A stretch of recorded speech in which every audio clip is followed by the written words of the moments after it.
welcome back to the channel, Bookworms. Today I am bringing you my July TBR. So firstly, June was a bit of a slump for me. I read 18 books in May and 16 of those were for Escape the Readathon. So I read so much within May that I kind of slumped a little bit in June, which is why my June TBR was so small. I just wasn't feeling it as such, but I'm kind of slowly getting back into reading and enjoying it again.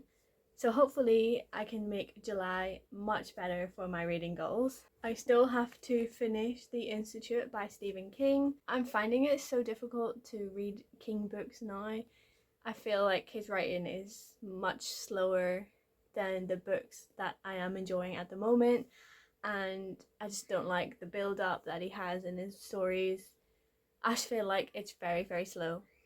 So I do struggle now with Stephen King, which is very unfortunate. But for June, I didn't manage to finish The Institute. And yeah, this one will be rolling over into July because I need to finish it if I want to finalize this video that I want to work on. So moving on into July, I am going to be talking to you about all of the books that I want to read this month. So firstly, we have SUMMERWEEN, which is happening on July 7th through to July 13th. And this is a readathon which is hosted by Gabby Reads and Olivia Reads a Latte. And I will be picking books for the prompts that have been set out for this readathon.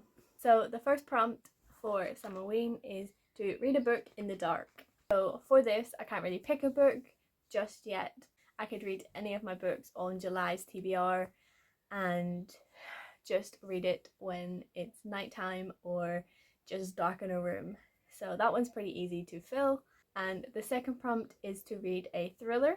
For this, I am trying to read as much of my physical TBR as possible. And for this, I've picked The Coffin Path. And that's by Catherine Clements. So I picked this up off of Vinted for £1. I was looking for some new thrillers that were gothic and dark, and this popped up for that. I really love the cover. It's dark and gloomy and it is a thriller book, so well, I'm hoping it's a thriller book actually. It doesn't really say, but I am assuming that it will be a thriller. It says, maybe you've heard about Scarcross Hall, the house on the old coffin path that winds from the village to the moortop. They say there's something up there, something evil. Mercy Booth isn't afraid.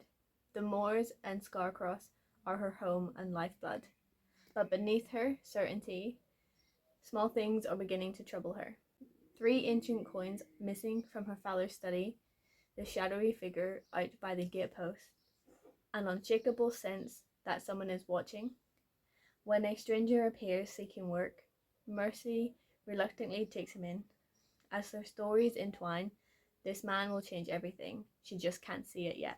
So the thrilling aspect in this book, I would say, is from this stranger that comes into Mercy's life, and she has to deal with what comes from her taking this stranger in. So this one is for read a thriller prompt. So the third prompt is read a book set in fall. The fourth prompt is read a book with orange or black on the cover. And for both of those prompts, I am picking the season 2 in the October Society by Christopher Robinson. I had just finished the first season of the October Society in June and loved it entirely. I give it 5 stars, and I knew I had to pick up the second one in this series straight away. And this book just screams SUMMERWEEN. It has black on the cover. It's actually set on the eve of Halloween, and yeah, so super excited to get into this. I loved the first one.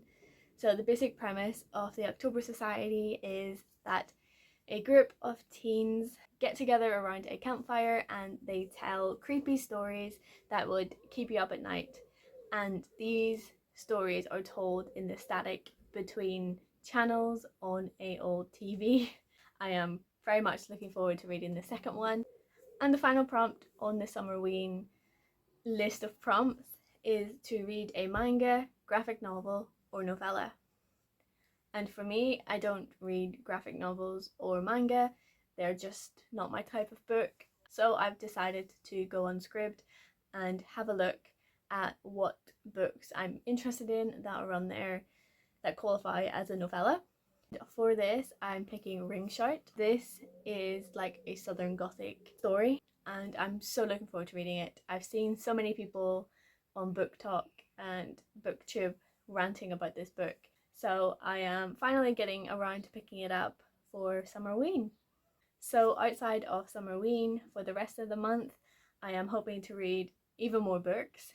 So let me tell you about them. First one that I wanted to pick up is Pen Pal by Dithin Allbach. So I really wanted to pick up Pen Pal for a while. I bought it at the start of the year. I will leave a link to my book haul that I did at the very start of the year, where I discussed every single book that I wanted to read and what I bought. And I'm finally getting around to reading those physical books that I have accumulated over time. This one started off as a creepypasta, which was then published into a book, and so many people are reading it recently, so I didn't want to miss out on the chance to be involved in the conversations. Next up, I want to read a new release that was on my anticipated releases, and again I will link that video. On that list we had Mothered, and I finally bought it. I'm not sure if it's been included in a haul, but if it is, I will of course link it so you can have a look. But I wanted to pick this one up because it sounds so good, and I wanted to make a dent into my anticipated releases because I feel like I haven't got around to very many new releases this year. So I'm really looking forward to picking this one up. And the last book that I would like to tell you about, that I would hope and love to get around to reading this month, is The Furfur by Alma Katsu. And I have read a lot of Alma Katsu's books already, and I've rated them between 4 to 5 stars. She's definitely an author that I really enjoy reading from. She does horror, but she adds in the historical fiction element and makes it very creepy. I picked this one up because this is probably one of her newest releases. This was released in 2022, and this is about World War II from the Japanese perspective. So I'm really looking forward to picking this one up. I've had it on my physical TBR for maybe like 6-7 months. Now I am finally, hopefully, getting around to it in July. This is my July TBR plus Ring Shout. So it is a pretty big stack, bigger than the stack that I had for June. So I'm really hopeful that I get around to reading them all. So that is my July TBR. I hope you have enjoyed watching this. Do let me know in the comments what you plan to read in July. I'd really love to know. And don't forget to subscribe if you love books and horror, because that is what I do. So until next time, keep those pages turning and embrace the darkness. Bye!